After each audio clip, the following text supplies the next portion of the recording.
Londres amanecía gris, envuelta en la niebla espesa del río Támesis. Era el año 1535, y en la Torre de Londres, un hombre esperaba su destino con el alma serena. No un hombre cualquiera, sino uno de los más brillantes juristas, filósofos y estadistas de su tiempo, Santo Tomás Moro. La historia de este hombre no es solo un relato del pasado, sino una llama que sigue ardiendo. Un ejemplo de integridad que debería estremecer hoy a quienes ocupan los altos cargos del poder.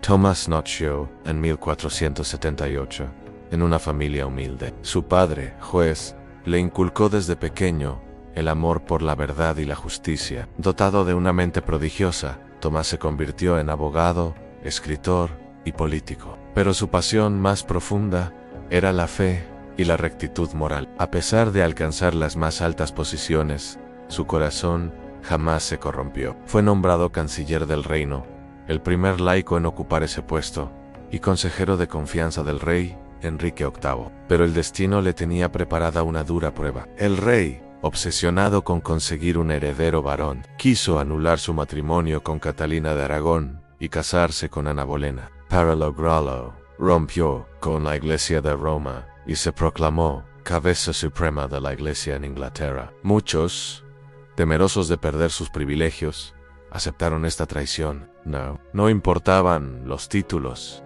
ni la riqueza, ni el poder en su conciencia y su fe estaban por encima de todo. Al negarse a firmar el acta de supremacía, Tomás Moro fue arrestado y llevado a la torre. En esas frías y sombrías celdas, donde tanto se quebraban, él se mantuvo firme. Sabía que el precio de su lealtad sería la vida, pero prefería la muerte antes que traicionar su alma. Durante los largos meses en la Torre de Londres, Santo Tomás Moro escribió cartas a su esposa y a su hija, cartas impregnadas de amor, fe y esperanza. No había odio en sus palabras, ni resentimiento contra el rey que había sido su amigo, ni contra los hombres que lo traicionaron por ambición. Solo el eco de una conciencia limpia y un espíritu indomable. El día del juicio llegó. La sala estaba llena de cortesanos, juristas y nobles. Sabían que allí se decidiría más que el destino de un hombre. Se pondría a prueba la moral del reino. Ante el tribunal, Tomás habló con una elocuencia que conmovió incluso a sus enemigos. Declaró que su lealtad al rey era firme en todo lo que no contraviniera la ley de Dios. Pero no podía, ni quería, jurar contra su conciencia. El veredicto fue implacable, una culpable de traición, la sentencia, la muerte.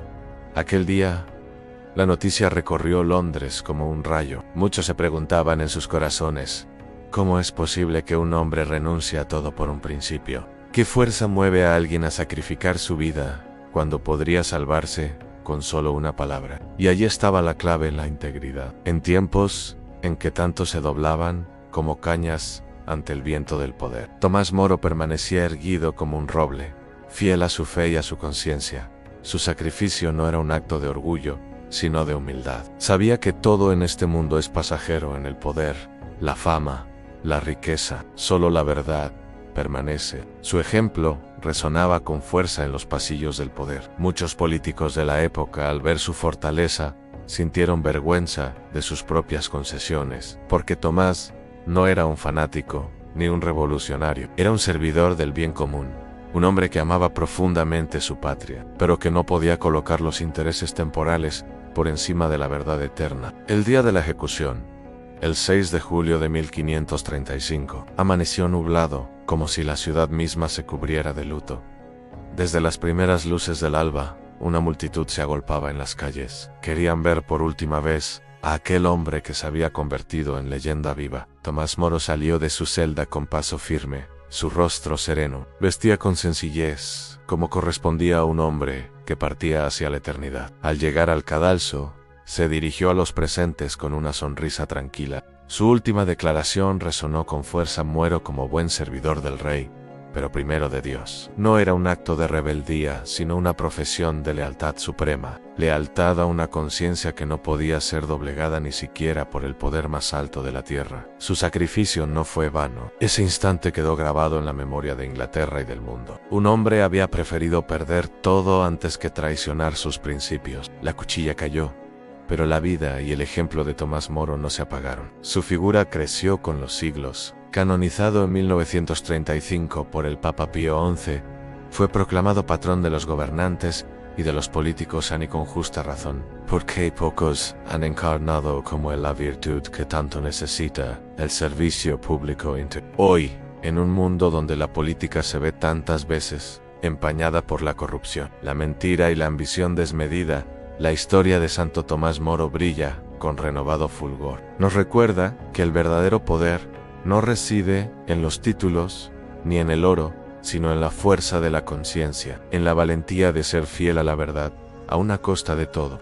La vida y muerte de Santo Tomás Moro dejaron una enseñanza inmortal, el valor de la coherencia entre lo que se cree y lo que se hace. Su sacrificio no fue un acto solitario, fue una luz encendida para todos los tiempos, un llamado para aquellos que ejercen el poder. En él no hubo amargura, ni ansias de venganza, ni odio por quienes lo condenaron. Su espíritu se elevó por encima de las miserias humanas, dejando solo un testimonio de fe y dignidad. A lo largo de la historia, hombres y mujeres han mirado su ejemplo para hallar inspiración, no solo en el ámbito religioso, sino en todos los espacios donde la ética y el poder se cruzan. En un mundo moderno, saturado de escándalos y promesas rotas, la figura de Tomás Moro se levanta como un faro de integridad. Su historia interpela, sobre todo, a los políticos de hoy, a aquellos que, elegidos por el pueblo, deberían actuar con honestidad y rectitud. Tomás enseña que no hay justificación para la corrupción,